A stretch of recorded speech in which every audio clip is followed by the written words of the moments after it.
concept in their work. Two very important uses of term can be identified.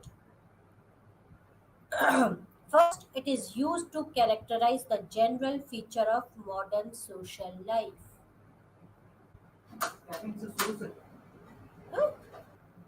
Welcome to teaching learning session of sociology. In our last lecture, we discussed about objectivity. What is objectivity? How important objectivity is in social research? In today's lecture, we'll discuss about reflexivity. What is reflexivity?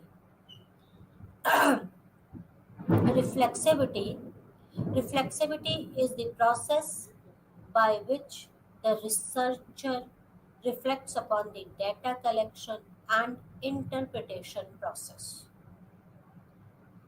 It is the process by which the researcher shows or reflects how he collected the data, and it reflects about the interpretation process. These two steps, data collection and interpretation or the analysis of data, is very important in social research. So reflexivity generally meaning reflection. It reflects how how the researcher collected the data and the interpretation process of the research. The term reflexivity has different meanings in different contexts. The term used in a wide variety of senses. In general, it means reflecting, and specifically as a part of social research. General meaning of reflexivity is reflecting. Reflexivity is a process by which a researcher reflects upon the data collection and interpretation process. It reflects upon the data collection and the interpretation process. This is reflexivity.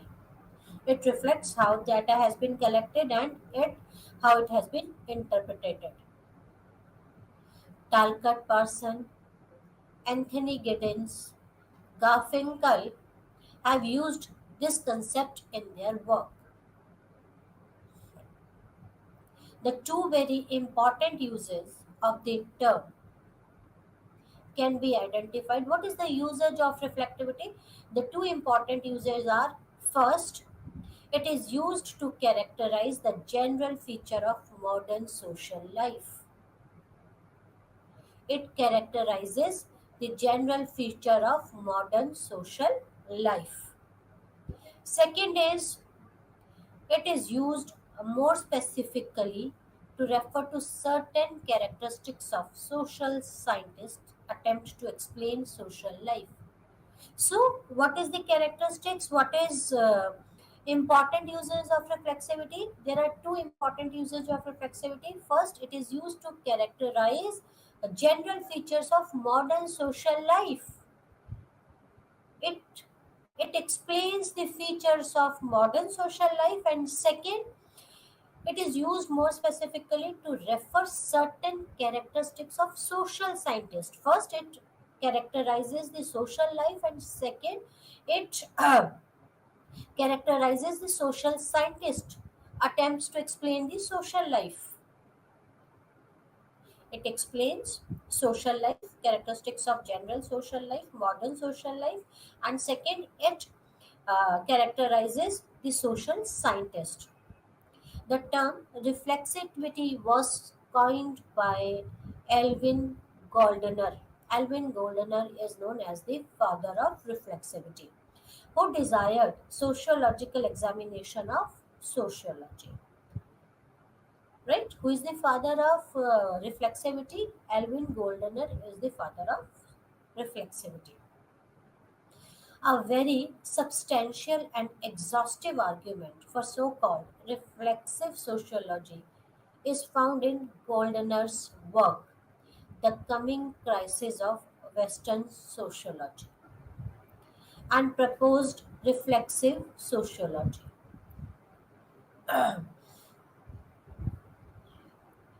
Sociology was viewed as a discipline that was inclined to produce an objective knowledge of social reality which was not agreed upon. Yeah, Goldener was not agreed upon. We discussed about the objectivity in our last lecture. The positivist, according to positivist, we can study sociology objectively as we can study the natural sciences, right? So, uh, the point of view, the sociologist viewed the sociology disciplines to produce the objective knowledge, but according to Goldener, it is not possible. He was not agreed with this concept of objectivity. Goldener argued that knowledge was not independent of the knower. See, according to objectivity, the researcher or the knower should be unbiased. He should shed off all his knowledge and before carrying out the research. But according to Goldener, that knowledge is not independent of a researcher, and sociology is intimately bound up with political and socio-economic context within which it exists. According to the positivist, researcher should be unbiased and it should be free. There should be an objective, a clear cut objective, and should be free from the political and socio-economic context. It should not impact our study. But according to Goldener, it is not possible because a researcher, because the knowledge is not independent of knower.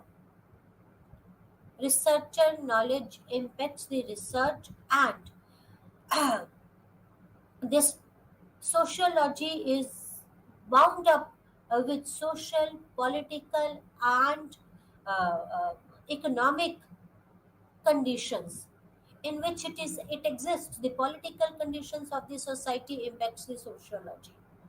The economic conditions of the society impacts it.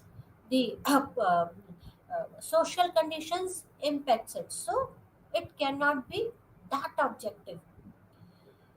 For him, it was important to be aware of this connection and of sociology's role as a part of the way we look at ourselves and our future. So, according to Goldener, it is very important that we should be aware about this connection of sociology with other fields like socio-economics, like society, culture, and other things, and sociology's role as a part of the way we are looking at ourselves and our future. We should be aware of all these things. We cannot study sociology objectively. Reflexive sociology requires us to really examine what we are doing, how we think, how we feel, what our attitude, belief, feelings, prejudices about particular things in social reality. And if we really grasp this idea of being skeptical about our own views, it helps us to get rid of preconceived notion that we have about other people behavior. Reflexivity requires us to really examine what we are doing, what are our beliefs, how we think, how we feel, our feelings, our beliefs, our prejudices about certain thing in social reality. And if we are able to get this idea of being skeptical about our own views, it helps us to get rid of preconceived notion that we have about other people's behavior. Goldener and reflexivity. Goldener wants to eliminate the manner in which theory, products, and theory performance are generated and received. The methodologist for production of theory stresses on the interaction between the theory and research, but Goldener's conception is different. Uh, See, we discussed about the theory part in our previous lectures. We discussed about the facts, we discussed about the theories. For methodologists, the production of theory stresses on the interaction between the theory and research. Our research, according to them, research is based on the certain theories.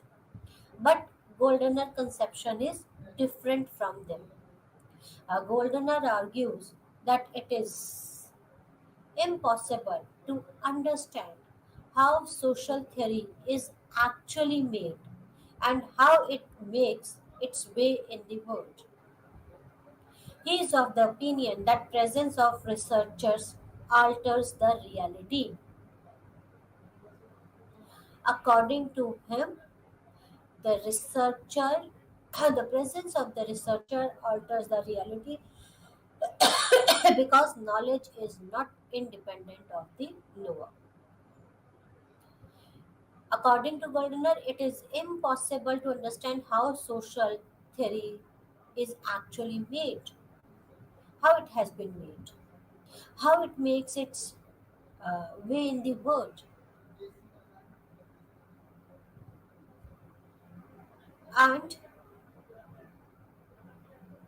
according to Goldner, the presence of researcher alters the reality.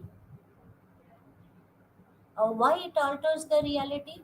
Because the knowledge is not independent of knower. The knower's knowledge impacts the reality. The objectivity that researchers talk about is based on their values and the justification of them. The objectivity that the researcher talks about is based upon their values and the justification of them. It means it is not knowledge is not independent of the knower, so researcher alters the objectivity. How? Because objectivity is based on the values of the researcher, their justification about their values, and it projects the reality as in the way the researcher wants to see it, and they presents the reality as researcher wants to present it. The knowledge therefore can never be independent of knower.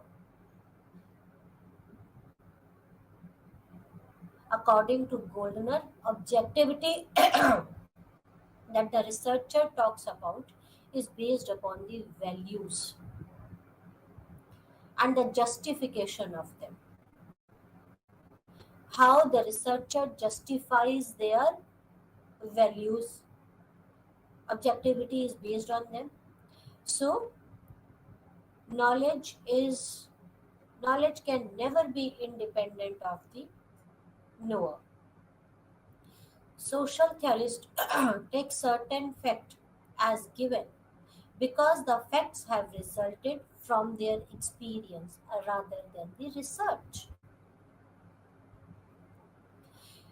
Social theorists have taken certain fact as given because of their experience, not because of research.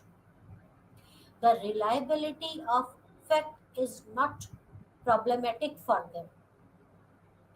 How reliable that fact is Those theorists are or were not concerned about that. In research, reliability is very important. But when the theorists have taken certain fact as given, they haven't checked the reliability of those facts. It was not a problem for them. What determines the fact is not important, but the ordering of these facts are. For them, what determines the fact is not important, but the ordering of those facts are important for them. As per Goldeners, social theorizing then is often search for the meaning of personally real, that which is already assumed to be known through personal experiences. Therefore, it is an endeavor to locate and interpret the meaning of what one has lived and to reduce the tension between the social event or process that the theorist takes to be real and some value which this violates.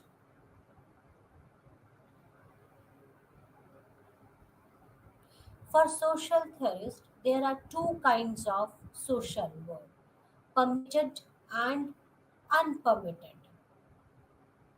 The theorist tries to transform the unpermitted into permitted world, and therefore the threat of unpermitted and strengthened the permitted.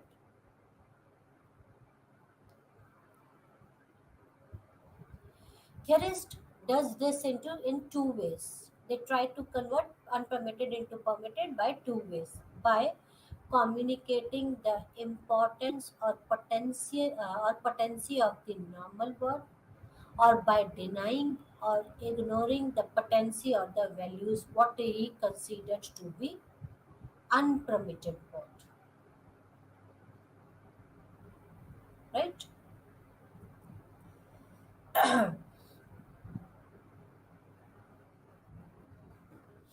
According to the Goldener, sociologists are not able to tell us what they are doing and to distinguish this from what they should be doing. As per Goldener, sociologists are not able to distinguish what they are doing and what they should be doing. Reflexive sociology is therefore concerned with what they want to do and what they actually do in the world. Understood what is reflexive sociology? It is concerned with what they want to do and what actually they do in the world. At times we want to do something else, but what we do is different from what we want. So this is reflexive sociology. What we want to do and what we actually do. Reflexive sociology has been perceived to be another field in sociology. But he further argues that it is not, and therefore it intends to transform the sociologist to penetrate deeply into his daily life and work, enriching them with new sensitivities and to raise sociologist self awareness to a new historical level. As per Goldenal, a researcher or a scientist, sociologist should be aware about about himself or herself. Reflexive sociology presupposes I'm sorry, presupposes a new paradox that would transform the sociologist himself or herself. Consequently, our consciousness comes to deeply reflect our sociological work and social position.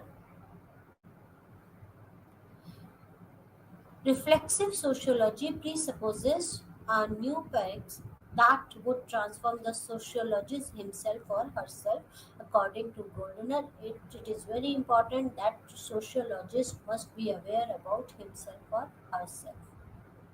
And this will impact our consciousness, and this will reflect in our consciousness, in our social work and our social position. This is one of the objective of reflexive sociology. It was one of the objective of reflexive sociology. According to Goldner, needs to be the radical, but to advance the knowledge of the world, it is important for sociologists to understand his or her knowledge of himself or herself and one's position in the social world, and also understand the social world of another man. So, as per Goldner, it is very important for the sociologist to understand, should be aware about himself or herself, its position, his or her one's position in the social world, and should understand the social world of another man. He must be aware that the sociologist must aware about himself and herself, about his social world, and he should be aware about other men's social world. The demand that the sociologist have to view their own beliefs as the belief held by others. And this would change how sociologists have been viewing themselves and others.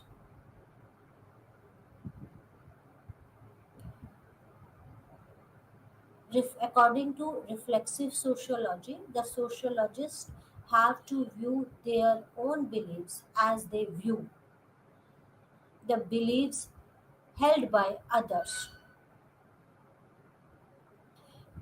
This would change how sociologists have been viewing themselves and others. A reflexive sociology pursues the change of the self of sociologists and subsequently his praxis in the world. This would end the distinction between the laymen who are studied and the sociologist who studies.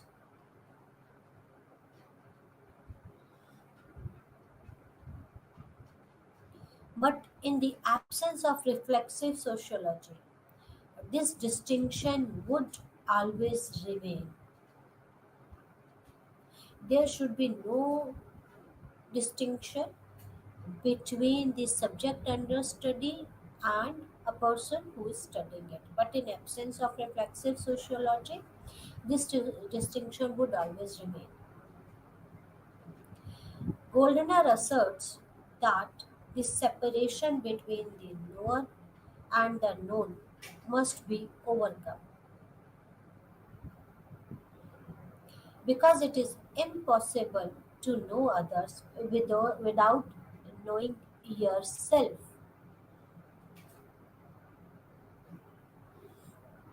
To know the others, the sociologist cannot simply study them but must also listen to them and confront himself or herself.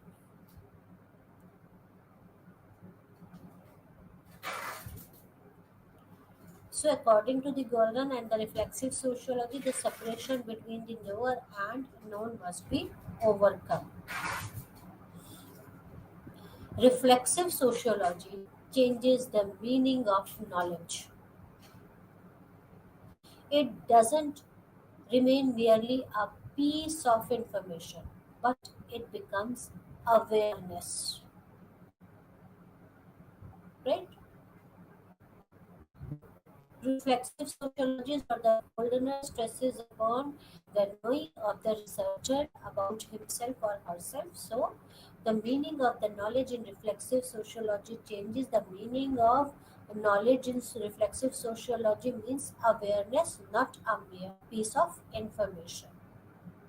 Reflexive sociology for Goldener is moral sociology, as it demands moral and ethical commitment.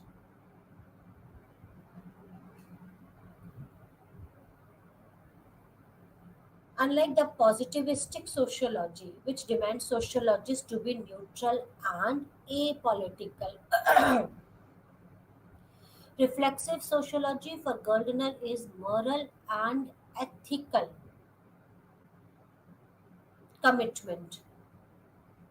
While positivistic sociology is positivistic sociology demands sociologists to be neutral and apolitical, and reflexive sociology demands moral and ethical commitment. A reflexive sociology then is not characterized by what it studies. It is distinguished neither by a person and the problems studied, nor even by the techniques and the instrument used in studying them. So, it is not characterized by what it studies. It is distinguished neither by the person and the problem studied, nor even by the techniques and the instrument used in studying them. It is characterized rather by the relationship it establishes between being a sociologist and being a person, between the role and the men performing it.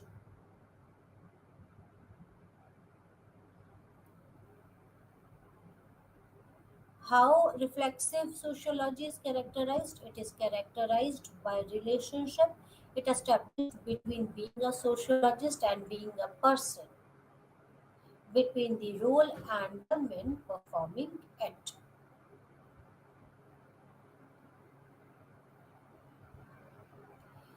Reflexive sociology opposes and rejects the methodological dualism as witnessed in positivism.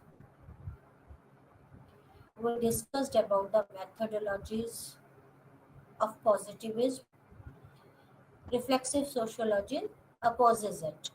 This dualism separates the subjects and the objects of the research,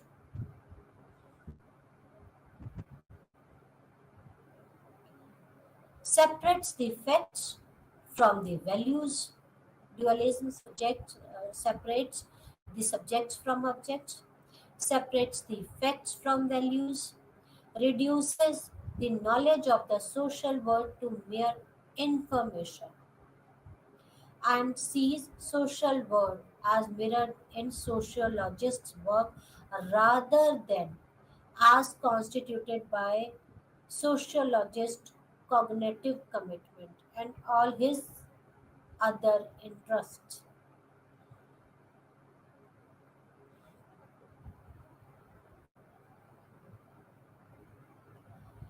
The practitioners of methodological dualism feel that if sociologists engaged politically, socially, and emotionally with the objects of the study, the scientific nature of discipline would be lost. Yes, it was one of the major characteristic of positivism that researchers should be unbiased, should be apolitical, right?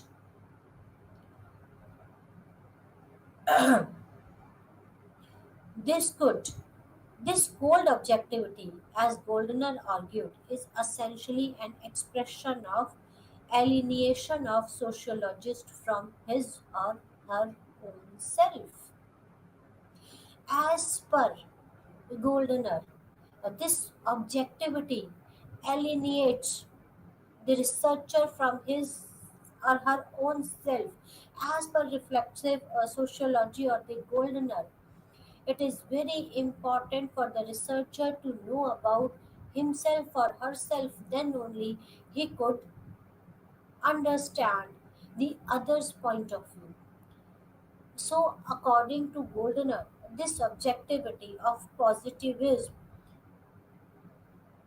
alienates the sociologist from his or her own self. It strives to free him from disgust, pity, anger, from egoism or moral outrage, from his passion and his interest, on the supposition that it is a ruthless and disembodied mind that works best. According to Goldner, both the inquiring subject and studied object are seen not only as mutually interrelated but also as mutually constituted. It is very important. According to the Goldener, the subject under study, the inquiring subject, and the studied object are mutually interrelated. Not only mutually interrelated, the object and the subjects are not only mutually interrelated but mutually constituted. You cannot separate the subject from the object, right? The aim of the reflexive sociology is not to remove his influence on others, but to understand his own influence.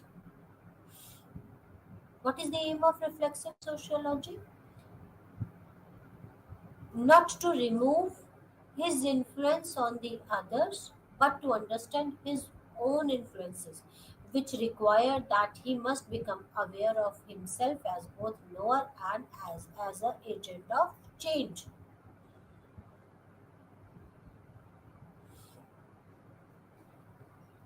Reflexive sociology recognizes that there is an inevitable tendency for any social system to curtail the sociologist's autonomy in at least two ways: to transform him either into ideologue of the status quo and an apologist for its policies, or into a technicians acting instrumentally on behalf of its interest.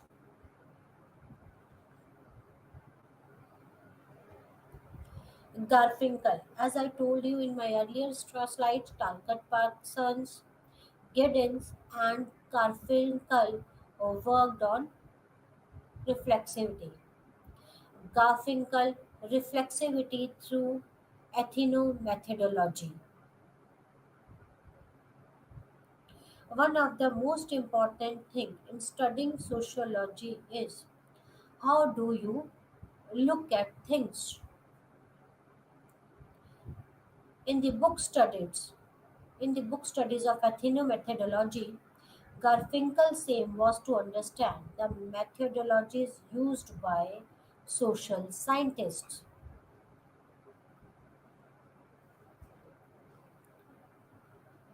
The most important thing in studying sociology is how you look at the things. And in his book, in the book of Garfinkel, The Studies of Ethnomethodology, the Garfinkel aim was to understand the methodologies used by the social scientists to study society. What methodologies this sociologist or this scientist, social scientist used to study this society.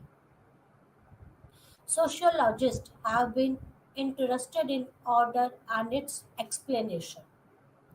Garfinkel, however, is not concerned with order. While other sociologists were interested in order, social order, and its explanation, while Garfinkel is not concerned with order. Social life appears to be ordered and regular, that the social action is systematic and patterned. Sociologists have assumed that social order has an objective reality. For sociologists, they have assumed that the social order has an objective reality. Social order is the objective reality. They were interested in the social order.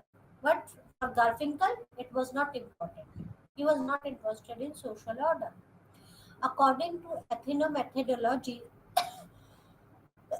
the social world is a natural world which contains a common stock of knowledge and precedes any individual. Subject appropriate this common stock of knowledge with respect to their goals. The description or interpretation of the facts and the performative account of daily actions are regarded as an elementary basis on which reconstruction of social world takes place. The description and interpretation of the facts and the performative account of daily actions are the basis of, of reconstruction of the social world. Our daily actions reconstruct our social world. How we interpret how we describe, how we interpret our daily actions, it reconstructs the social world. So, description and interpretation of our daily action matters a lot. For Garfinkel, the world is chaotic, and within this chaos, the sociologists try to discover and unravel a pattern and order. A pattern and order. The perception of this order and how the social scientists arrive at it is important concern for Garfinkel. According to Garfinkel, this world is chaotic. There is so much chaos, and in this chaos, the sociologists try to understand or unravel the social order, the pattern of the order, the perception of this order, and how social scientists arrive at it. How the social scientist arrived at this order is important concern for Garfinkel. He wanted to understand how sociologists arrived at this perception of social order. It is possible to perceive order when there is no order, is the question that Garfinkel wants to address. Is it possible to perceive order when there is no order? This is the question which he wanted to answer or address. Garfinkel suspend or abandoned the belief that the actual or objective social order exists and proceeds from the assumption that social life appears ordered to the member of society. He suspended or he discarded the fact that the actual or objective social order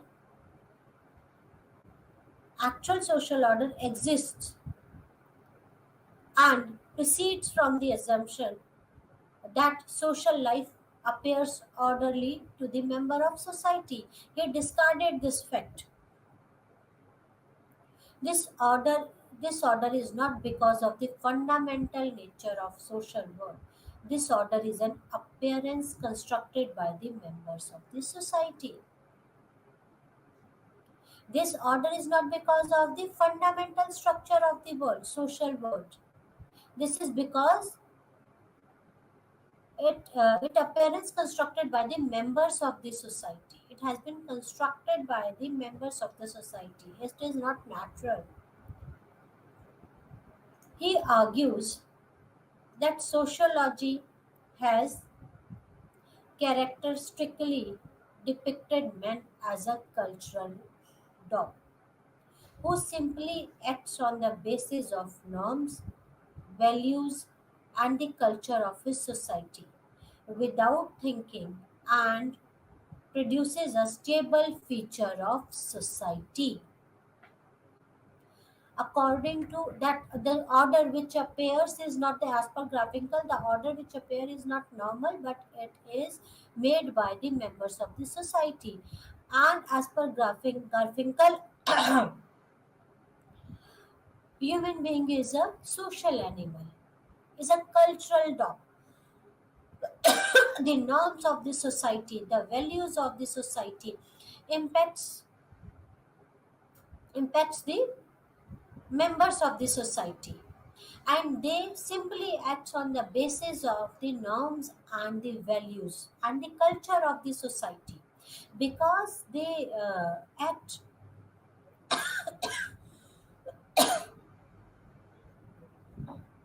because they act as per the values and the culture of the society without thinking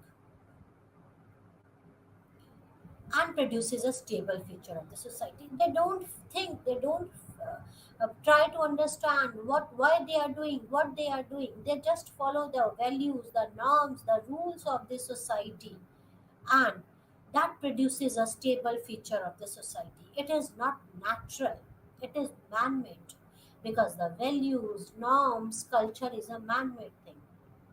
What is culture according to Herskovit? Any culture is any man-made thing is culture.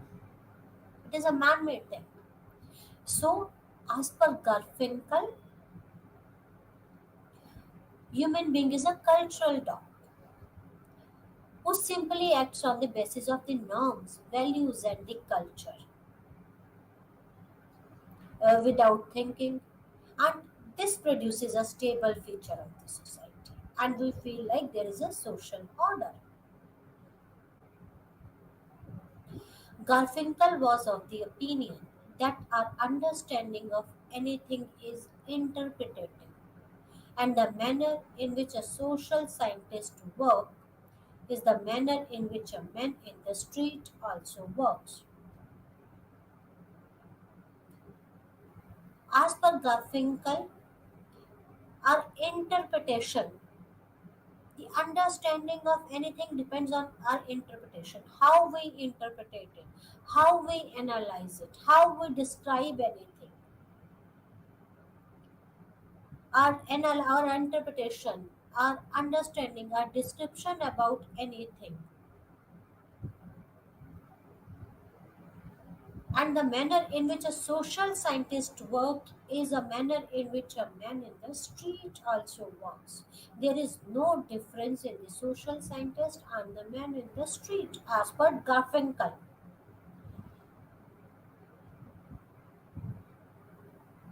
Our understanding depends on our interpretation only. According to the Garfinkel, there is no reality, and to discover this reality, you you fall back on some pattern which is taken for granted. As per Garfinkel, there is no reality. We have taken something for granted and we think that is a reality. As per Garfinkel, there is no reality. And to discover this reality, we have fallen back on some pattern which is taken for granted.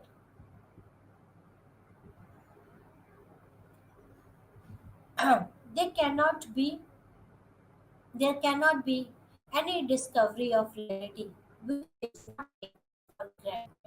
That is the meaning of reflexivity. There cannot be any discovery of reality which is not taken for granted. That is the meaning of reflexivity as per Goldener. As per Goldener, what is reality? There is nothing reality, but we have taken things for granted, and we cannot discover things, we cannot discover reality which is not taken for granted. And this is the meaning of reflexivity.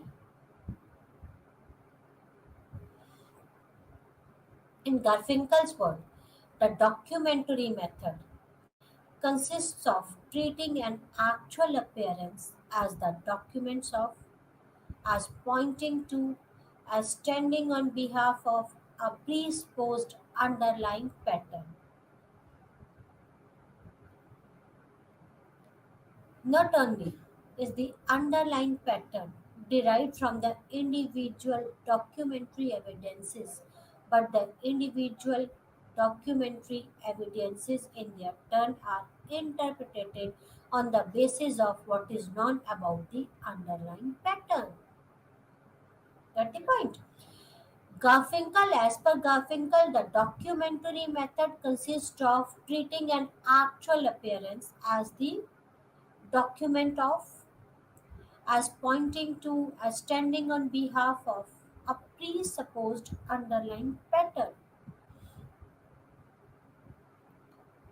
Not only in the underlying pattern from its individual documentary evidences, but the individual documentary evidences. And in their turn, our interpretation of the basis what is known, what we have taken for granted about the underlying pattern. This is how we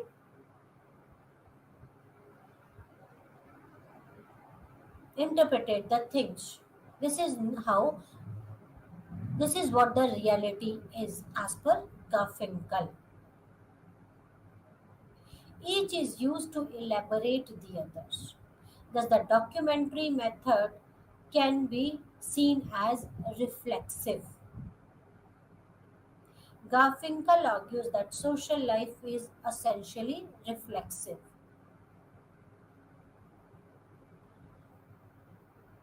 In Garfinkel's discussion of ethnomethodology, reflexivity refers to the intimate interdependence between the surface appearances, documents, and accounts, and the associated underlying reality,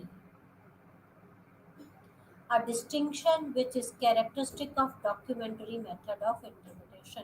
As per Garfinkel, as per Garfinkel's ethnomethodology, reflexivity is an intimate interdependence between the surface appearance and associated underlying reality. How the things appears and the underlying reality. There is an intermittent interdependence.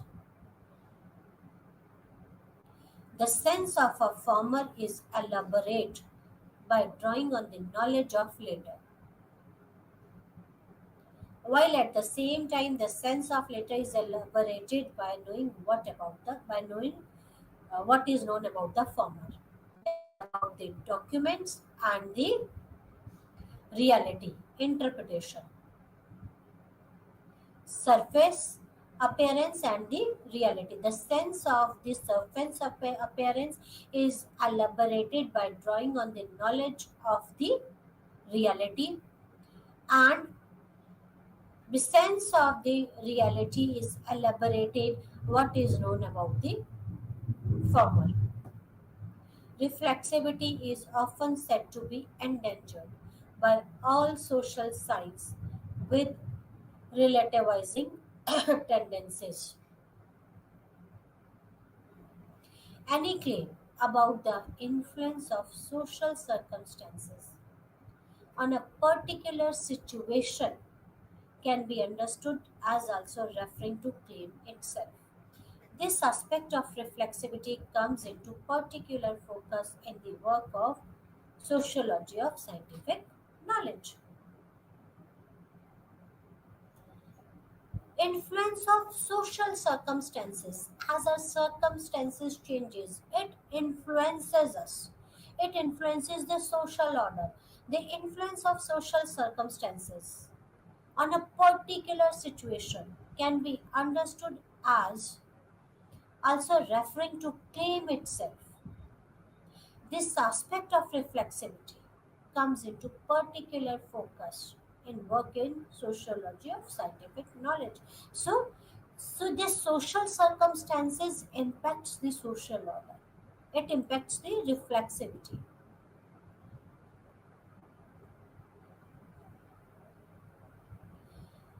Body reflexive sociology. When we are dealing with human behavior, reflexive sociology becomes important. Why it becomes important? Because knowledge cannot be independent of knower. This is reflexive sociology. When we are dealing with the human behavior, reflexive sociology is important. Badiou is of the opinion that we need to deepen our understanding of our position in the world to better understand the social reality of others. According to him, that we should deepen our understanding about our position in the world. We should be aware about ourselves for better understanding of the social reality of others. This is what the Goldener said, and that the researcher or the social scientist must be aware of about himself or herself.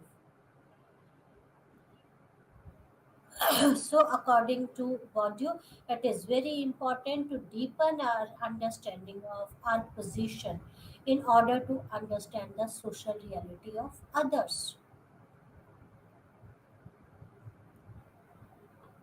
He insists on the importance of reflexive sociology, in which sociologists reflexivity must at times conduct their research with conscious attention to the effect of their own position, their own set of internalized structure, and how these are likely to distort or prejudice their objectivity.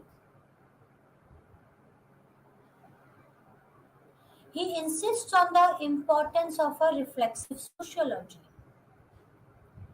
in which sociology reflexivity must at all times conduct the research with conscious attention. They must conduct their research with the conscious attention to the effect of their own position, their own set of internalized structure, and how they are likely to distort or prejudice their objectivity because their knowledge can distort their objectivity. They should be consciously aware about all these things. A researcher needs to get out of his or her way of thinking about social reality and be willing to step to other person's shoes to understand why things are happening the way they are. It is very important. When one is how it can be possible when you are aware about yourself. When you are carrying out your research, you should be consciously aware about your perceptions. When you are aware about your perception, your conscious attention, when you are conscious about when you are about yourself, it will not impact your objectivity. And the researcher, as per body, the researcher needs to get out of his or her way of thinking about the social reality. It is very important. And be willing to step to the other person's shoes to understand why things are happening the way they are. Reflexive sociology requires us to be skeptical about our own views and really examine what we are doing, how we feel, how we think, what are our attitudes and assumptions, beliefs and prejudices and biases about a particular thing in social reality. Then it allows us to step outside of our judgment of this situation. Reflexive sociology requires us to understand ourselves deeply.